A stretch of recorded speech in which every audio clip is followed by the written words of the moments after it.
কেমন আছো সবাই? আশা করছি সবাই ভীষণ ভালো আছো, সুস্থ আছো, আর আমিও ভালো আছি। আমি প্রীতি, নতুন আরেকটি ব্লগে তোমাদের সকলকে ওয়েলকাম জানিয়ে এখন থেকে আমার ব্লগটি শুরু করছি। আই হোপ আজকে ব্লগটি তোমাদের খুব ভালো লাগবে। তো সম্পূর্ণ ভিডিওটি দেখার অনুরোধ রইল। বন্ধুরা, প্রত্যেক দিনের মতো সকাল সকাল ঘরের কাজে হাত দিয়ে দিয়েছি, আর এই যে এখন বাসি বিছানাটা গুছিয়ে নিচ্ছি। আর তারপর এই ঘরের সমস্ত কাজ সেরে নিয়ে তারপর যাব রান্নাঘরে। আর আজকে অনেক কাজ বাজ করতে হবে, কারণ রান্নাঘরেও অনেক কাজ আছে। তো সব কাজ আজকে কিভাবে স্টেপ বাই স্টেপ আজকে করব সেটাই তোমাদের সঙ্গে শেয়ার করব। আশা করি তোমাদের ভালো লাগবে। ঘুম থেকে উঠেই যদি আগে একটু প্ল্যান করে নেওয়া যায় যে কিভাবে কি কাজ করব, আর বেশি কাজ থাকলে যদি এই প্ল্যান ছাড়া কাজে হাত দিই তাহলে কিন্তু অনেক দেরি হয়ে যায়, আর কাজ সারাদিন করতেই থাকি। আসলে সেই জন্য এখন থেকে ঘুম থেকে উঠেই আগে প্ল্যান করে নিই। আগে না এই জিনিসটা এত বুঝতাম না, কিন্তু যত দিন যাচ্ছে সংসারের প্রতি একটা মায়াও বাড়ছে, দায়িত্বও বাড়ছে, তো সেই অনুযায়ী কিন্তু সব কিছু শিখেও যাচ্ছি। আর এটা আমাদের সবার ক্ষেত্রেই হয়। সংসার জীবনে প্রথমেই তো সবাই একদম পারফেক্ট থাকে না, শুরুতেই সব কিছু পারে না। তো আস্তে ধীরে সব কিছুই শেখা হয়। যত দিন যায় সংসারের প্রতি দেখবে একটা মায়াও বেড়ে যায়। আর কাজ বাজ কীভাবে করলে, কতটা তাড়াতাড়ি করলে সংসারটা সুন্দর হবে, সংসারের উন্নতি হবে, সংসারের উন্নতি কীভাবে হবে সেটাই কিন্তু আমরা সবাই চেষ্টা করি, আর সবসময় এটাই চিন্তাধারা করি। তো এইভাবেই আস্তে আস্তে আমাদের দায়িত্ব থেকেই কিন্তু আমাদের সংসারটা সুন্দর হয়ে ওঠে, আর সংসারের মায়ায় আমরা আস্তে আস্তে আবদ্ধ হতে থাকি। আর এই সংসারের মায়া, এই সংসারের জন্যই আমরা এতটা ভালোবেসে সংসারের কাজগুলি করি, আর তাতে কিন্তু আমাদের সংসারটা আস্তে আস্তে সুন্দর হতে থাকে। তো দেখো বন্ধুরা, তোমাদের সাথে কথা বলতে বলতে ঘরের প্রায় প্রত্যেকটা জিনিস সুন্দর করে ডাস্টিং করে নিয়েছি হালকা হাতে। আর তারপর কিন্তু এই ঘরটা মুছে নেব, আর এই ঘরটা মুছে তারপর রান্নাঘরে যাব। আর ছেলেকে ঘুম থেকে উঠে গেছে, ওকে মুখ টুক ধুয়ে নিয়েছে, ব্রাশ টাশ করে নিয়েছে, তারপর একসঙ্গে টিফিনটা খেয়ে তারপর যাব, মানে বাকি কাজগুলি সারবো আর কি। আর আজকে সকালবেলা না এত চাপ নেই, কারণ গতকালকে একটু রুটি আর সবজি করেছিলাম, ওই ঘুগনি, তো সেটা আছে, সকালবেলা ওইটাই খাওয়া হয়ে যাবে। তো গাছটাতে দেখছিলাম যে জল নাই, তো একটু জলও দিয়ে দিলাম। আর এই যে এখন ঘরটা মুছে নিচ্ছি। বন্ধুরা, ভিডিওটি দেখতে দেখতে যদি ভিডিওর কোনো অংশ তোমাদের ভালো লেগে যায় তাহলে প্লিজ একটা লাইক করে দিও, আর কমেন্ট করে জানিও। আর যদি ভালো লাগে তাহলে প্লিজ চ্যানেলটি সাবস্ক্রাইব করে বন্ধু হয়ে আমার পাশে থেকো, আমাকে একটু সাপোর্ট করো। আর যারা অলরেডি আমার চ্যানেলটি সাবস্ক্রাইব করে আমার পাশে আছো আমার বন্ধু হয়ে, তোমাদেরকে অনেক অনেক ধন্যবাদ। বন্ধুরা, আমার না লিভিং রুম বেডরুম থেকে কিচেনের ডিস্টেন্সটা একটু দূরে, তো সেই জন্য না সকালবেলা এই ঘরের কাজগুলি যদি একটু কমপ্লিট করে রান্নাঘরের দিকে যাই তাহলে একটা না অনেকটা নিশ্চিন্তেই রান্নাবাড়াটা করতে পারি। আর না হলে সবসময় একটা টেনশন থাকে, সব কাজ সেরে এসে তারপর আবার এই ঘরের কাজ করতে হবে। তো এইভাবে যদি কিছু রুটিন মেনে আমরা কাজ করতে পারি তাহলে দেখবে সংসারটাকে সুন্দর পরিপাটি করে রাখা যায়। তো সেইগুলি তোমাদের সঙ্গে আজকে শেয়ার করছি। আর দেখো, চলে এলাম রান্নাঘরে। গতকালকে রুটি আর যে ঘুগনিটা ছিল সেটা গরম করে নিয়েছি। তারপর আমি আর আমার ছেলে সে খাওয়া হয়ে গেল, সকালের খাওয়া এটা। আর তারপর এই যে মুগ ডাল রান্না করব, তো মুগ ডালটা একটু হালকা ভেজে নিয়ে তারপর ধুয়ে বসিয়ে দিয়েছি। তো ডালটা এখন সেদ্ধ হতে থাক। আর আজকে আমি রান্না করব ওই যে কচুর মোড়াটা হয় না সেটা। আর সেই জন্য দেখো ছোটো ছোটো করে কেটে নিয়েছি, আর আমার হাতটা না এত চুলকাচ্ছিল। তো এটা ভালো করে পেস্ট করে নিচ্ছি, নিয়ে একটা ছাঁকনির মধ্যে রেখে দিচ্ছি। আর এটা ততক্ষণে জলটা ঝরতে থাকবে, আর ততক্ষণে আমি আমার বাকি রান্নাটা করে নেব। আর এটা জলটা না জ্বললে না অনেক সময় ওই গলায় ধরে, গলাটা চুলকায়, তো সেই জন্য। কচুটা যেদিন রান্না করেছিলাম সেদিন এত মানে জলটা ঝরিয়ে ভাপ দিয়ে ফেলেছি, তারপরও কিন্তু গলা চুলকিয়েছে। তো এইভাবে আরেকদিন রান্না করেছিলাম, তো সেদিন আর ধরেনি, তো ভাবলাম আজকে আবার করি। তো দেখো মাছটা ভেজে তুলে নিয়েছি, আর এই যে মশলাটা এখন কষিয়ে নিচ্ছি। আর আজকে একটু টমেটো পেস্ট দিয়েছি। আর মাছটা যখন খালি করি তখন এই টমেটো পেস্টটা দিয়ে রান্না করি, আমার কিন্তু বেশ ভালো লাগে। তো তারপর এই যে ভালো করে কষানো হয়ে গেছে, এবার ঝোল দিয়ে দেবো। আর ওইদিকে ডালটাও হয়ে গেছে, তো ডালটাও এখন ফোড়ন দিয়ে নামিয়ে নেব। আর ডালটা না অনেকক্ষণ ধরে সেদ্ধ হয়ে গেছে, তো জলটা শুকিয়ে গিয়েছিল, তো আবার একটু গরম জল করে ডালটার মধ্যে দিয়েছি। তো এখন একটা বলক উঠিয়ে মাছটা দিয়ে দিয়েছি। আর ডালটাও একটু বলক উঠে গেলে তারপর ফোড়ন দিয়ে দেব।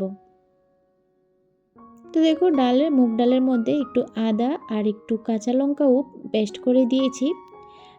পেস্ট করে বলতে একটু গ্রেট করে দিয়ে দিয়েছি। আর এতে করে মুগ ডালটা খেতে কিন্তু বেশ ভালো লাগে। তো ডালটাও ফোড়ন দেওয়া হয়ে গেছে আর মাছটাও হয়ে গেছে, তো একসঙ্গে নামিয়ে নেব আর তারপর কচুর শাকটা বসাবো আর কি। আমার লাস্ট ব্লগে কমেন্ট করেছে food recipes and blog, comment করেছে ফার্স্ট টাইম আপনার ভিডিও দেখলাম, অনেক অনেক ভালো লাগলো, ভালোবাসা দিয়ে পাশে থাকলাম, আপনিও পাশে থাকবেন। তো থ্যাংক ইউ সো মাচ, আপনার এত ভালো লেগেছে আমার ভিডিওটি। তো প্লিজ এভাবেই পাশে থাকবেন আর আমিও আপনার পাশে আছি। আসলে আমি সবার পাশে থাকারই চেষ্টা করি, যারা যারা আমাকে বলে বা যারা যারা আমাকে কমেন্ট করে, তো সবার পাশে থাকতেই চেষ্টা করি। তো সবসময় হয়তো ভিডিও দেখা পসিবল হয়ে ওঠে না, কিন্তু আমি সবসময়ই সবার ভিডিও দেখার চেষ্টা করি। মানে আমার তো ডাটা প্যাক, তো সেই অনুযায়ী সবার ভিডিও দেখা হয়। তো প্লিজ এভাবেই পাশে থাকবেন, এভাবেই একটু ভালোবাসা দেবেন। আপনাদের ভালোবাসা আমার ভীষণ প্রয়োজন। তো তারপর দেখো বন্ধুরা, কচু শাকটা বসানোর জন্য প্রথমে একটু কয়েকটা শুকনো লঙ্কা দিয়ে দিয়েছি, তারপর কালিজিরা আর তারপর পেঁয়াজ কুচি। তো পেঁয়াজ কুচিটা একটু লাল হওয়ার পর এই যে একটা আস্তা পেঁয়াজ কুচি করে নিয়েছিলাম আর কয়েকটা রসুন কোয়া আর কয়েকটা কাঁচা লঙ্কা পেস্ট করে এটার মধ্যে দিয়েছি। আর এই যে এখন দিলাম হলুদ গুঁড়া, লবণ আর একটু লাল লঙ্কার গুঁড়া। বাস এখন এই যে এটা দিয়ে দিয়েছি কচুটা। আর কচুটাতে না এখনও জল পড়ছিল জানো তো। তো এত তো আর টাইম নেই, অনেকক্ষণ ঝরিয়েছি, তারপরও বাকিটা এখন মানে শুকিয়ে নেব জাল করে। তো এটা এখন আস্তে আস্তে হবে, চুলার আগুনটা একদম কমিয়ে দিয়ে আমি আমার বাকি কাজগুলি সেরে নেব। তো দেখো ফাইনাল কিন্তু এটা অনেকক্ষণ মানে ধরে জাল করার পর এটা হলো আর কি। তো এটা নামিয়ে নিয়েছি, তারপর বাসন কুসন যা ছিল সব কিছু ধুয়ে নিয়েছি। আর এই যে এখন চুলার উপরে যে পাখাটা অ্যাডজাস্টার আর চুলার চারদিকটা একটু পরিষ্কার করব। অনেক দিন ধরেই পরিষ্কার করা হচ্ছিল না, তো ভাবলাম আজকে যেহেতু রান্নাবান্না হয়ে গেছে আর ছেলের খাওয়াও হয়ে গেছে, আমার হাজব্যান্ডও এসে খেয়ে গেছে, তো এখন আর ঝামেলা নেই। এখন শুধু আমার মানে খাওয়ার বাকি আছে, তো সেটা আমি আমার যখন সময় হবে তখন খেয়ে নেব।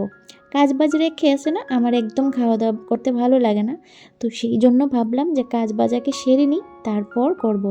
আর এটা করব বলে অনেক দিন হয়ে গেছে আর করা হচ্ছিল না। তো যাই হোক, তোমাদের সাথে কথা বলতে বলতে পুরোটা কিন্তু আমি একদম ভালো করে ঘষে মেজে পরিষ্কার করে নিয়েছি। আর তারপর এই ঘরটা মুছবো, তারপর স্নান টান করবো আর তারপর খাওয়া দাওয়া। তো প্রত্যেক দিন তো আর সব দিন সমান যায় না, একদিন কম বেশি কাজ বাজ থাকতেই পারে, তো সেটা কোনো ব্যাপার নয়।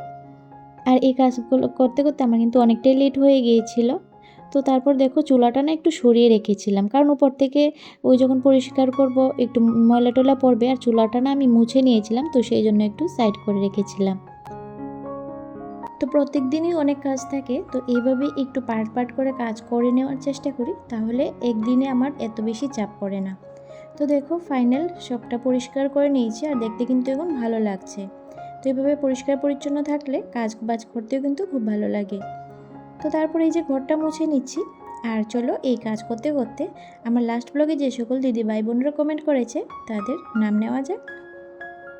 AP daily blogs, Icchedana blogs, Suki lifestyle, personal cooking blogs, Azmira Begum, Tania Akter Juhi, আর কমেন্ট করেছে প্রিটি লাইফ উইথ শ্রাবণী।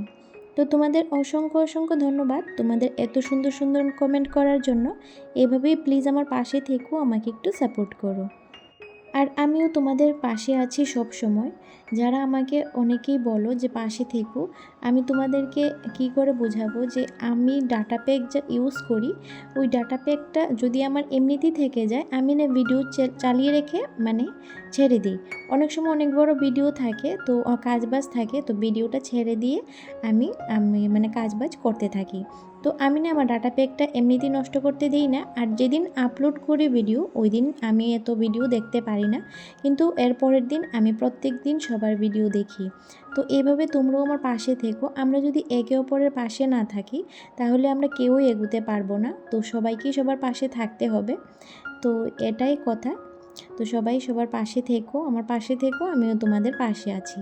তো তারপর দেখো স্নান টান করে নিয়েছি, আর এই যে এখানে ছেলের সাথে কথা বলছিলাম, আর তারপর চুলটা আঁচড়িয়ে এখন সিঁদুরটা পরে নিচ্ছি। আর তারপর আজকে খাওয়া দাওয়া করব। আর আজকে না কাজ বাজ সব কিছু সারতে সারতে এখন প্রায় 2টা বেজে গেছে। তো এখন খাওয়া দাওয়া করব আর তারপর একটু রেস্ট করব।